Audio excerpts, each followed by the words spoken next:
সারা দেশে কোরবানির পশুর হাটে চলছে শেষ দিনের বেচাকেনা। এই বিষয়ে জানাতে রাজধানীর গাবতলী পশুর হাট থেকে যুক্ত হচ্ছেন আমাদের সহকর্মী আনোয়ার হোসেন। তিনি আছেন সেখানে। আনোয়ার, সকালে আপনি যেমনটি বলছিলেন যে এ বছর কোরবানির পশু পর্যাপ্ত সংখ্যক মজুদ থাকা সত্ত্বেও হাটগুলোতে চড়া দাম হাঁকা হচ্ছিল।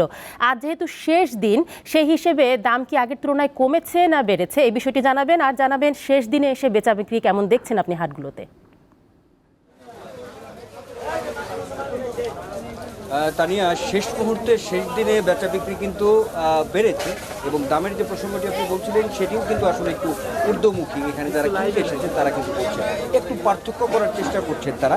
বিশেষ করে যদি বলি আপনাকে, সেটি হচ্ছে যে গতকাল বিকেল থেকে এখন পর্যন্ত ক্রেতা সমাগম বেশ বেড়েছে, পার্থক্যটাও কিন্তু তৈরি হয়ে গেছে। বিকেলে কিন্তু গতকাল বিকেলের কথা বলছি, তখন যে গরুটি আমি একটু আগে বলছিলাম যে 1.5 লাখ টাকা ছিল, সেটা হচ্ছে 1,20,25,000 মধ্যে অনেকেই কিনতে পেরেছে। কিন্তু আজকে কিন্তু চিত্রটি একেবারেই ভিন্ন। এখন পর্যন্ত এই দুপুরে আপনি ক্রেতা সমাগম বেশ দেখতে পাচ্ছেন, বিশেষ করে এই গাবতলী ঐতিহ্যবাহী পশুর হাটে।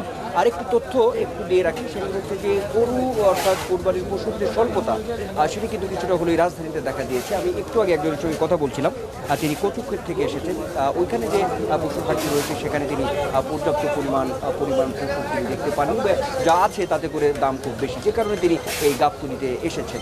আর যে কথাটি আপনি বলছিলেন বা আমিও এর আগের খবরে জানাচ্ছিলাম যে মৎস্য প্রাণী সম্পদ মন্ত্রণালয় কিন্তু সারা দেশে 1,30,00,000 পশুর পর্যাপ্ততা রয়েছে, প্রস্তুত রয়েছে। কিন্তু সাধারণত এই কোরবানিকে সামনে রেখে যেটি চাহিদা থাকে 1,07,00,000 থাকে। তো চাহিদাই আসলে তেমন যোগানে তেমন ঘাটতি নেই, এমনটা কিন্তু কর্তৃপক্ষীয় বা সংশ্লিষ্ট মন্ত্রণালয় থেকে বারবার বলা হচ্ছে। কিন্তু তারপরেও রাজধানীতে কিন্তু কিছু এখনই, যেহেতু আজকেই শেষ দিন, কিছুটা স্বল্পতা দেখা দিয়েছে।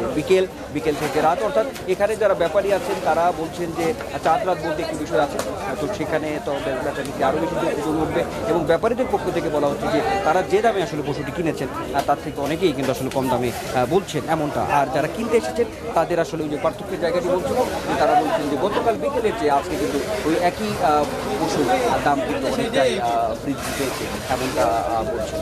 তানিয়া, গাবতলীর পশুর হাট থেকে যুক্ত ছিলেন আনোয়ার হোসেন।